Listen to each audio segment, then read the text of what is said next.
This clip is brought to you by SaveWithConrad.com.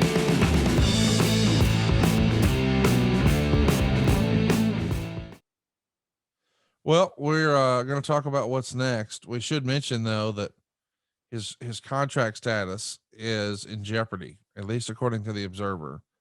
It's written on the May 5th edition that Mick's contract was due to expire and he hasn't signed a renewal, and his deal isn't due until the fall. But it feels like that means he was originally signed to, I guess, what we might call a short term deal, 18 months or so. Does that sound right? When he first? Yeah, maybe 2 years. Maybe. I don't remember the exact dates, Conrad. That's Sure. too much minutia for that, and that too many months ago. But I mean, look, I was lucky to get him hired. There was no, well, we're going to do 3 years or 5 years or whatever. Let's just get his ass a jersey and get him on the team, get him in the locker room, let everybody see what he can do, because he was so motivated to run with this opportunity. And I always appreciated that of him. So, but I think maybe on the Sid thing, it was just a matter of, sometimes I think Sid, his tolerance for the travel and his tolerance for the business in general at times were not his strong suit. They were not his cup of tea. So, and you wonder, if Sid had been able to stay healthy and stay on active consistently, how great he could have been and how much money he would have drawn, how much more money he would have drawn if that had been able to occur.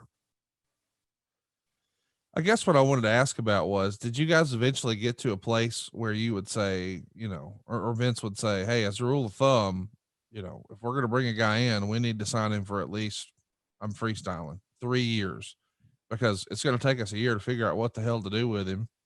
And then hopefully, blah, blah, blah. Was there some sort of method to the madness in terms of contract length back then that you guys fell into like a new normal? As a rule of thumb, we'll do this, or not so much? I don't think so much. I think, what turned the table for Mick is McMahon sneaking into the studio and watching us do that interview we did, that sit down, he and I, where he ended up giving me the mandible claw. I'm still not over it, Conrad. It's traumatic. I'm upset about it right now. I'm glad I'm wearing darks again. No, I'm kidding. No, short-term deal. Look, we're going to know. First of all, Vince didn't want to hire him. We've worn that out. We're going to give him a chance to let me see what it's like to have my heart broken by somebody that I really had high expectations for, and I personally had made an emotional investment in. But I think our thought was, if we're going to get anything out of Mick, we'll know within around the 2 year, in 2 years, at least 2 years. We should know by then what we got. Is he going to be a baby face? We thought he was always going to be a heel. I signed him because I wanted him to work with the Undertaker. Right. I needed a 6'4" heel to match up with a 7-foot baby face. Just do the frigging math. Undertaker needed to be put in jeopardy. The babyface cannot survive unless they have a viable heel that puts that said babyface in jeopardy, puts him in the deep water and tries to drown him. And so that's how I look at that scenario with Mick. If we can't figure something out for him in 2 years, then the self-fulfilled prophecy comes true. He just didn't have it to make it to WWE, which we all know was not true. Let's talk about when he does return. He's coming back as Dude Love, and on TV, the New Age Outlaws are going to destroy him after he pins Billy Gunn in a one-on-one match. This is obviously the beginning of an angle with the New Age Outlaws, but some folks online are worried, what is the future of Foley here with the company? And since he was out in protest and he's back and getting double teamed like this, a lot of people are wondering, was he sending feelers out on the WCW side of things? Did you ever worry that, hey, this might be the straw that broke the camel's back? He's ready to move on. Well, how's he going to move on, Conrad, with signing a 5-year extension?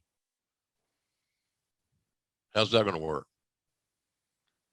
Where's he going to go? You're under contract. You committed. We're paying you. We're paying you a lot of money. You're being booked a lot. All these pay-per-views we've talked about here today, he got paid for all those, by the way, and got paid good. So I don't know where he would have gone. So no, I don't think there was any apprehension. The apprehension was simply, let's get him past this and refocused on doing his work. If you need a week or two or a month, whatever, we're going to give it to you. But after missing 2 days of TV, he's back at work. But that's what he needed at that time. So I thought it worked. I thought it worked out as good as it could under the very uncomfortable situation. Hey, it's Conrad Thompson. Thanks for checking out the podcast here on YouTube. Be sure to hit the subscribe button and the notifications bell so you get a notice anytime we upload some new content. And go save yourself some money right now. If you're in a 30-year loan or you have credit card debt, it's not a matter of if I can save you money. It's a matter of how much. Find out right now for free at SaveWithConrad.com.